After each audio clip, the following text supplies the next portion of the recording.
Genèse chapitre 3. Le Seigneur Dieu chasse Adam et Ève du jardin. Parmi les bêtes sauvages que le Seigneur Dieu a fait, le serpent est le plus rusé. Il demande à la femme, « Est-ce que Dieu vous a vraiment dit, ne mangez aucun fruit du jardin ?» La femme répond au serpent, « Nous pouvons manger les fruits du jardin, mais pour l'arbre qui est au milieu du jardin, Dieu a dit, ne mangez pas ces fruits et n'y touchez pas, sinon vous mourrez. » Le serpent répond à la femme, « Pas du tout, vous ne mourrez pas, mais Dieu le sait bien. Le jour où vous en mangerez, vos yeux s'ouvriront. Vous serez comme des dieux. Vous pourrez savoir ce qui est bien ou mal. » La femme se dit, « Les fruits de cet arbre sont beaux. Ils doivent être bons. Ils donnent envie d'en manger pour savoir plus de choses. » Elle prend un fruit de cet arbre et le mange. Elle en donne à son mari qui est avec elle, et il en mange aussi. Alors, leurs yeux s'ouvrent. Maintenant, ils voient qu'ils sont nus. Ils attachent ensemble des feuilles d'arbre et cela leur sert de paille. Le soir, un vent léger se met à souffler. Le Seigneur Dieu se promène dans le jardin. L'homme et la femme l'entendent et ils se cachent devant lui, parmi les arbres du jardin. Le Seigneur Dieu appelle l'homme. Il lui demande, « Où es-tu » L'homme répond, « Je t'ai entendu dans le jardin. J'ai eu peur parce que je suis nu. Alors je me suis caché. » Le Seigneur Dieu lui demande, « Qui t'a appris que tu étais nu?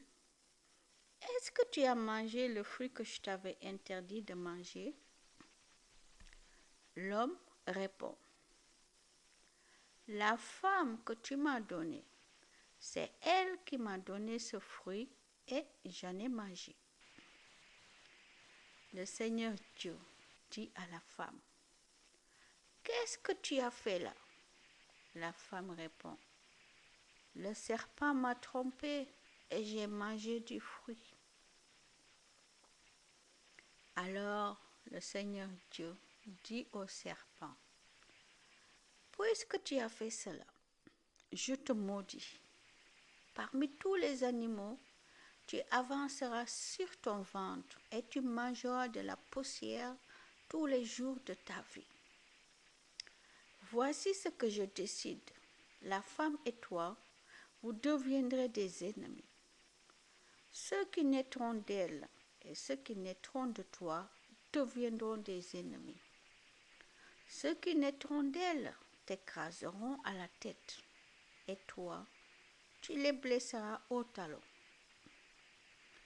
Ensuite, le Seigneur dit à la femme, « Je rendrai tes grossesses pénibles, et c'est dans la souffrance que tu mettras des enfants au monde.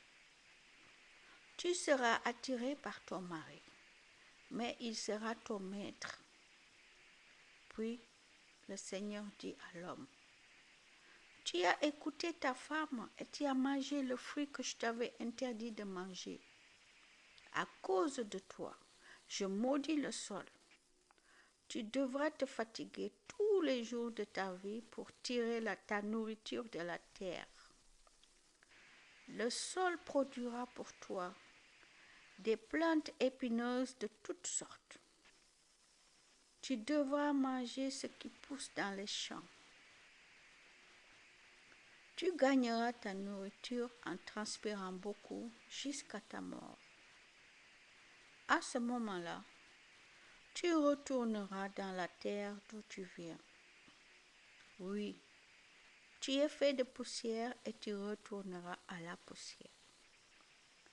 L'homme, Adam, donne à sa femme le nom d'Ève, c'est-à-dire la vivante. En effet, elle est la mère de tous les vivants. Le Seigneur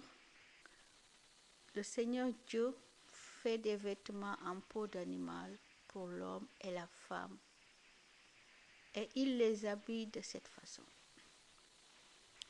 Le Seigneur Dieu se dit, eh bien, l'homme est devenu comme un Dieu. Il connaît ce qui est bien ou mal. Maintenant, il ne faut pas qu'il prenne aussi les fruits de l'arbre de la vie. S'il a mangé, il vivrait pour toujours.